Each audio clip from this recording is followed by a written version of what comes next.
أعوذ بالله من الشيطان الرجيم بسم الله الرحمن الرحيم إذ قالت امرأة عمران رب إني نذرت لك ما في بطني محررا فتقبل مني إنك أنت السميع العليم صدق الله العظيم سورة آل عمران سپارہ نمبر 3 د سپاری رکو نمبر 12 او د سورت رکو نمبر 4 آیت نمبر 235 تا 237 پدی آیتونو کی اللہ جل شانہ د عمران د بیبی او د حضرت عیسیٰ علیہ السلام د مور بیبی د بیبی مریم واقعہ ذکر کئی د عمران په نوم باندې دو کسان دي چې په قرآن پاک کې تذکره یې راغلی ده یو دا عمران دی او دا د حضرت یعقوب علیه السلام د زوی د لاوی ابن یعقوب په اولاد کې دی او دا د بیبی مریم پلار دی او د دوی بیبی وا د بیبی مریم مور بیبی د هغې نوم حنا بنت فاقوزه او دویم عمران د حضرت سلیمان علیه السلام په اولاد کې دی او هغه د حضرت موسی علیه السلام او د حضرت هارون علیه السلام پلار دی دا دلته د بیبی مریم د پلار د عمران او د هغوی د مور او د بیبی مریم واقعه ذکر کیږي د دیو په زمانه کې دا عمران چې د بیبی مریم پلار دی د بیت المقدس متولی او پیش امام وو نو دغه زمانه د خلکو یو رواج او دستور چې خلکو به نظر او منښت منله د چا چې به دا خواهش و چې زما د نارینه اولاد وشي نو هغه به نظر او منښت ومنله نو چې یو زنانه به د بچو بیماره وه نو هغې به سوال وکړو او نظر به ومنلو چې یا الله زما په دا ګېډه چې کوم اولاد دی چې دا پیدا شي نو دا بچی به زه ازادومه د دنیا د کارونو د روزګارونو نه د نکاح د قید نه او ستا د کور خدمت ته به وقف کومه ټول عمر به ستا د دې کور خدمت کوي داسې نظر به منلو نو چې چا به دا قسم نظر او منښته وکړله هغوی ته به الله تعالی نارینه اولاد ورکولو زوی به ورکولو نو د عمران چې دا کومه بیبي وه حنا بنت فاقوزه دی هم دا نظر او منښته منلی نو دی نظر ومنلو چې یا الله دا زما په ګېډه کم اولاد دی زه د دې نظر منمه منښته یې کومه چې دی به آزاد وي او ستا په نوم باندې به زه وقف کومه او د بیت المقدس د جماعت خدمت ته به وقف کوم ټول عمر به ستا د دې کور خدمت کوي فتقبل مني یا الله زما دا نظر قبول که دعا یې وکړله انک انت السمیع العلیم ځکه چې یا الله ته اورېدونکي ذاتي او خبردار ذاتي چې زما دا نظر او منښته خالص تا د رضا دپاره ده فلما وضعتها قالت رب اني وضعتها انثى کله چې د ماشوم د پیدا کېدو وخت راغی او ماشوم پیدا شو نو د حنا بنت فاقوزه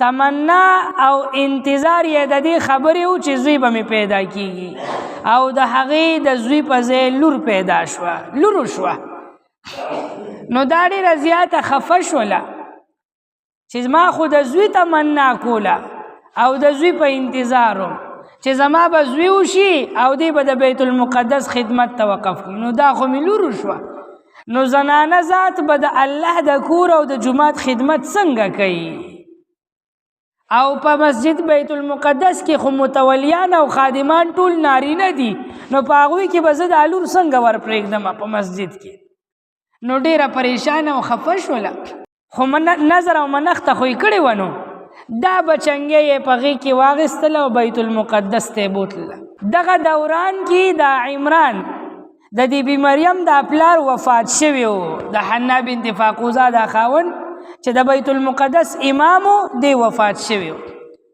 او د دوی په ځای باندې حضرت زکریا علیه السلام د بیت المقدس امام مقرر شوی او دوی سره په بیت المقدس کې 20 خادمان نور وو، یعنی 20 تنان او 20 کسان نور داسې وو چې هغوی خپل مور پلار د بیت المقدس د خدمت لپاره وقف کړي وو او د هغوی ټول عمر په بیت المقدس کې تېرېدو. د جماعت خدمت به کولو، خلکو ته به د الله دین ورښودلو. د موسی علیه السلام تورات کتاب په دغه وخت کې موجود او هغوی سره قلمان او دواتونه ورسره په بیت المقدس کې به ناستو، فارغ وخت کې به د تورات لیکل کول، د الله دین به لیکلو او خلکو ته به ښودلو. نو حنا بنت فاقوزه دا بچنګې ځان سره نوی پیدا شوي واخیستله او د بیت المقدس دروازې له لاره د دې نه مخکې خو دعا وکړله او الله ته یې سوال وکړو چې یا الله ما خو غوښتل چې زما به زوی وشي، دا خو مې لور پیدا شوله، اوس په زه د دې لور سره څه کومه؟ رب انی وضعتها انثى، یا الله ما خو لور وزیږوله.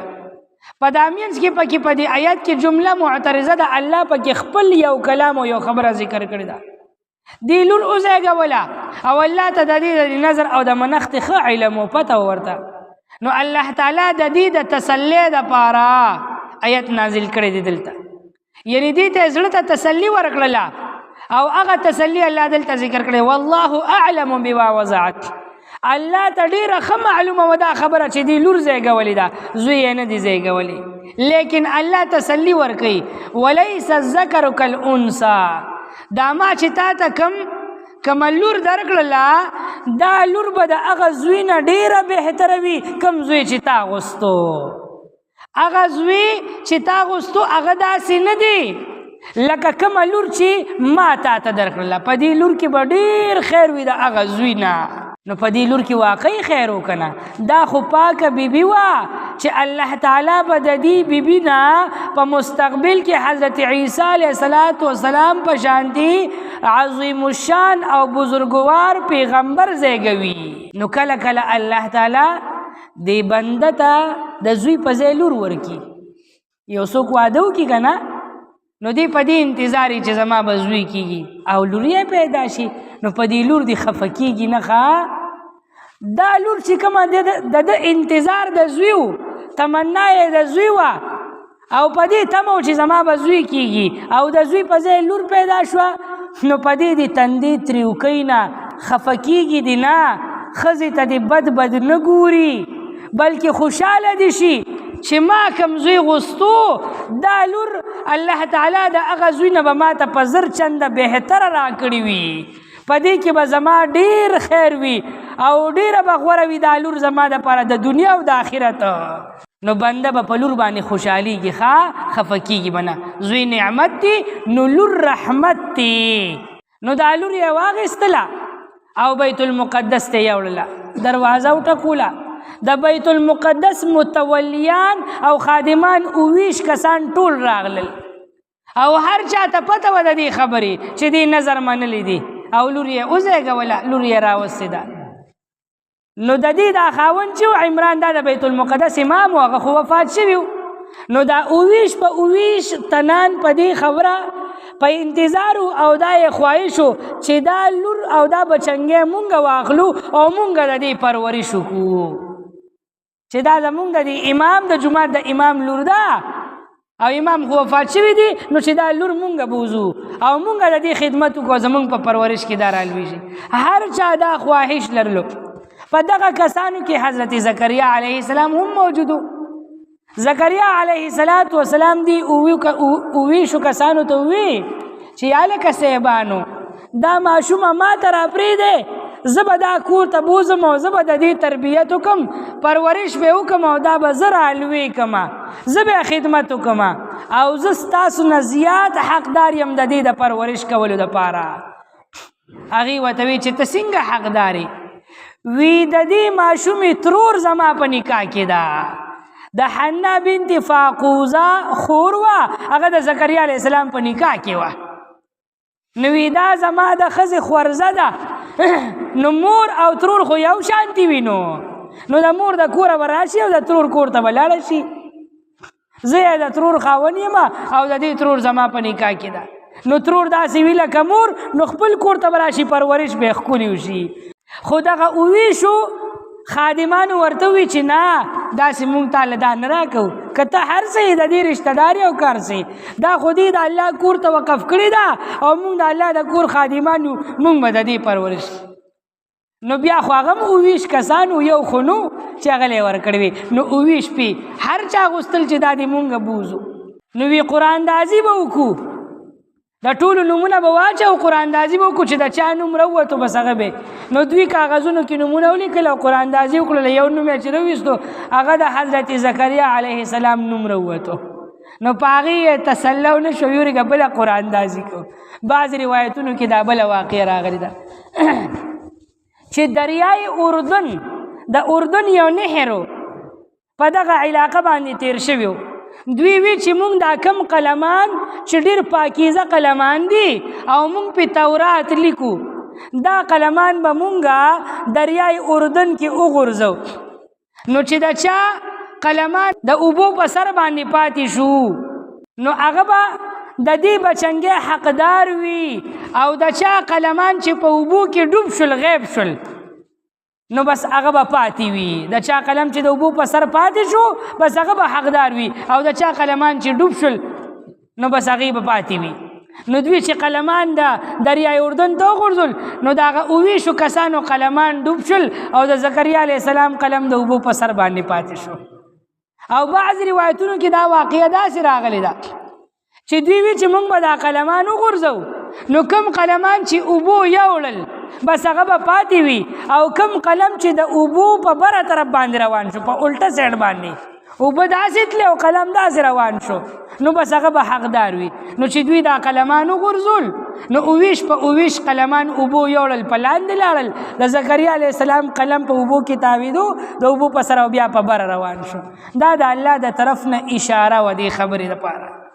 نو زکریا علیه السلام ته دا بچنګې حواله شوله او هغوی دا کور ته بوتلل او د دې بچنګې پرورش یې شروع کړو. حضرت حنا بنت فاقوزه د دې بچنګې نوم کېښودو بی مریم نوم یې وله کېښودو. نو دا مریم نوم ډېر بابرکته او ډېر د عزت او ډېر احترام والا او د یو بزرګ هسته نوم دی.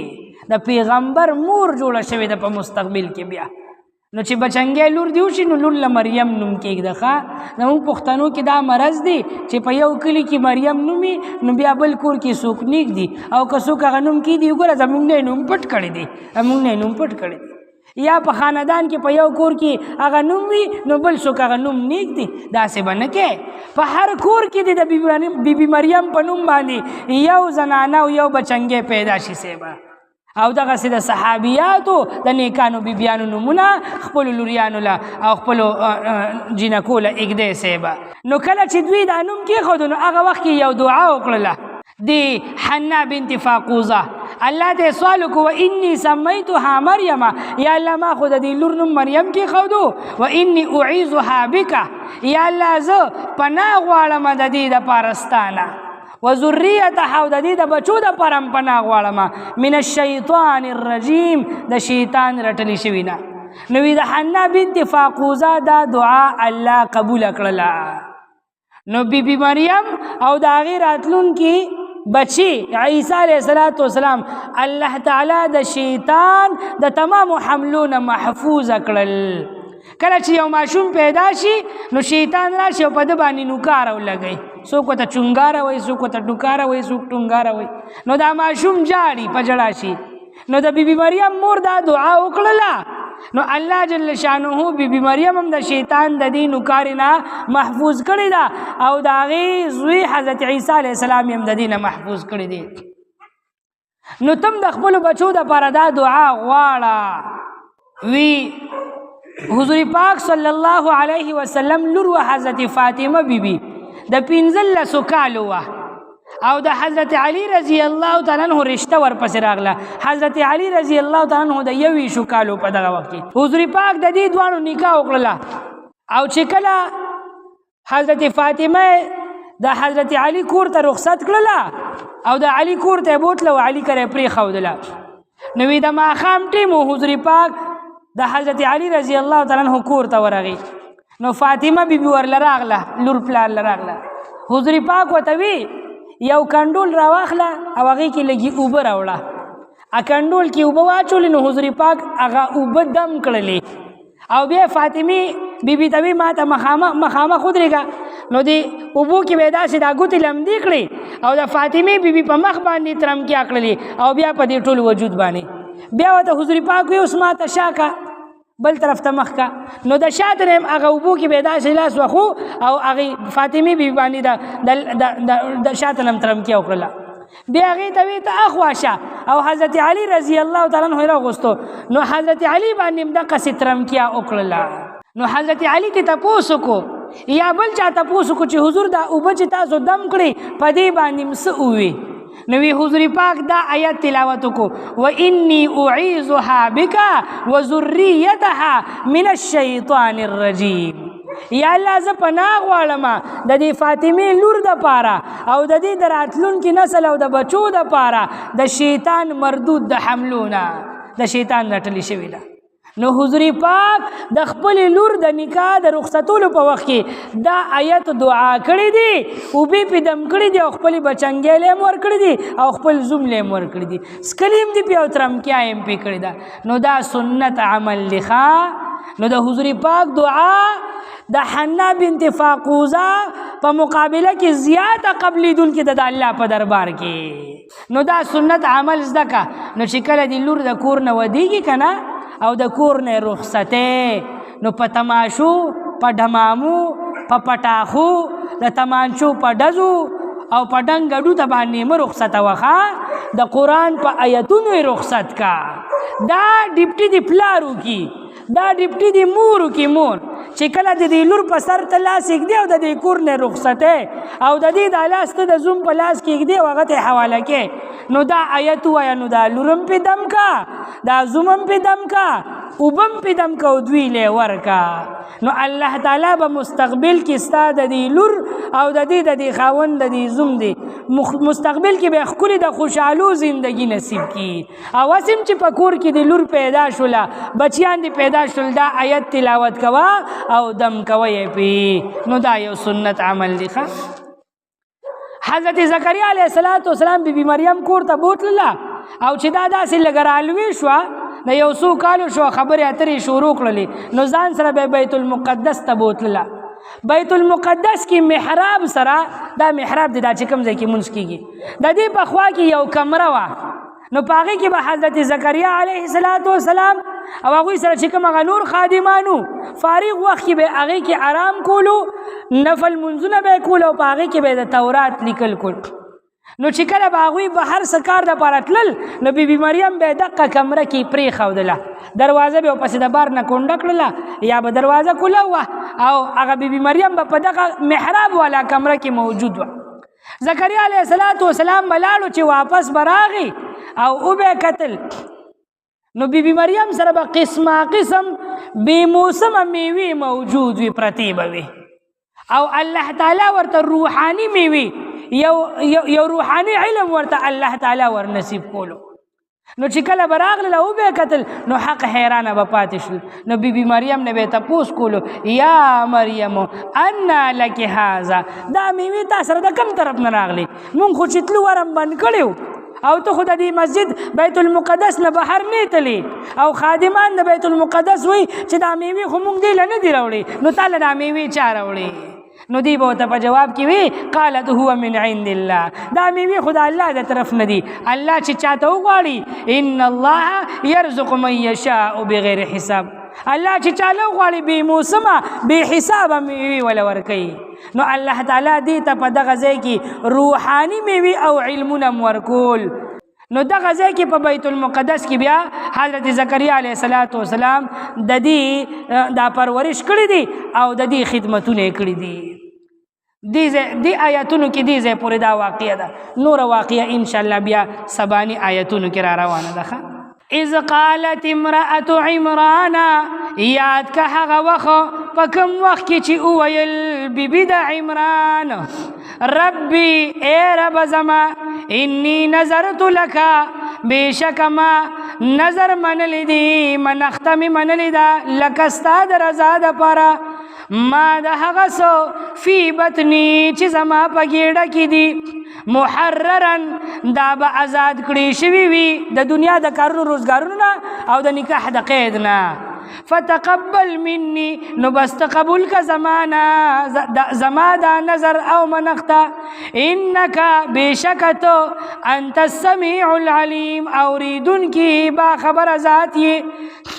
فلما وضعتها، پس هر کله چې اوزیږوله دی ښځې د عمران دی بچی لره، قالت نو وی ویل ربي اے رب زما انی وضعتها، بشک ما اوزیږولو دی بچی لره انسا لورو، ما خدا اولاد اوزیږولو لور می اوزیږوله، انی وضعتها انسا، یا الله ما خدا حمل جنې اوزیږوله، ما خو لور اوزیږوله یعنی لور می پیدا شوله. والله اعلم، د دې والله نواخلا وليس ذکر کالانثى، دا په دې مینس کې زمونږ د علم په کتابونو کې دې ته ویل کېږي جمله معترضه، دا کلام د الله دی، دا خبره الله بیان کړې ده، د دې نه دا مخکې خبره او د دې نه دا وروستو کلام، دا کلام د بیبي مریم د مور دی، په دې مینس کې پکې کلام د الله ذکر شوی دی جمله معترضه، نه ما قبل سره څه تعلق شته او نه ما بعد سره، یعنی دا کلام د الله دی. اوس الله ارشاد فرمای والله اعلم بما وضعت، او الله خپويږي، الله خپېدو په دې خبره باندې بما وضعت چې څه زیږولي دي، یا والله اعلم بما وضعت، او الله خ علم لري خ پوهه لري، او الله خپويږي په دې خبره باندې بما وضعت چې څه وزیږول دي. وليس الذکر کالانثى، او ندی هغه نارینه اولاد چې تا غوستو کالانثى په شان د هغه لور چې ما درته درکړلو. دې سره دا مفهومي معنا به یو ځای کې. اوس ورپسې بیا د بیبي مریم د مور کلام شروع کیږي. و انی سمیتها مریم، او بشک ما نوم کې خودو د دې مریم، و انی اعیذها، او یقینا او بشک ز پناه غواړم د دې دپاره بکا دستانه، و ذریتها، او د دې د اولاد دپاره من الشیطان الرجیم، د شیطان رټل شوي د حملونه او داغه د شرنا. فتقبلها ربها، پس قبول کړله دی بچنګې لره ربها رب د دې الله تعالی د دې د نظر او منښت قبول کړله بقبول حسن، په ښکلي قبول والي سره، وانبتها، او رازرغون یې کړله دې لره نباتا حسنا، په ښکلي رازرغونولو سره. الله دا بچنګې رازرغون کړلې، رالویه یې کړله، پرورش یې وکړلو او ښکلي رازرغون کړه. مستقبل کې تنه ښکلي د عیسی علیه السلام په شانتي پیغمبر بچي پیدا کړلو، دا ښکلي رازرغونول دي. وکفلها زکریا، او پرورش کو د دې زکریا علیه السلام. کلما دخل علیها زکریا المحراب، هر کله چې په دې باندې ور داخل شو زکریا علیه السلام محراب ته، وجد عندها رزقا، نو مندلو به د دې په خوا کې رزق او روزی بی موسم میوی. قال نو ویل به یا مریم اے مریم انا لک هذا، د کم ځای نه راغلل تا ته دا میوی او دا روزی. قالت نو بی مریم به ویل په جواب کې هو من عند الله، دا خود الله تعالی د طرف ندی. ان الله بشک الله تعالی يرزق من يشاء، روزی ورکي چاته چې غواړي بغیر حساب، بے حسابا. سبحان ربك رب العزة عما يصفون، وسلام على المرسلين، والحمد لله رب العالمين، برحمتك يا ارحم الراحمين.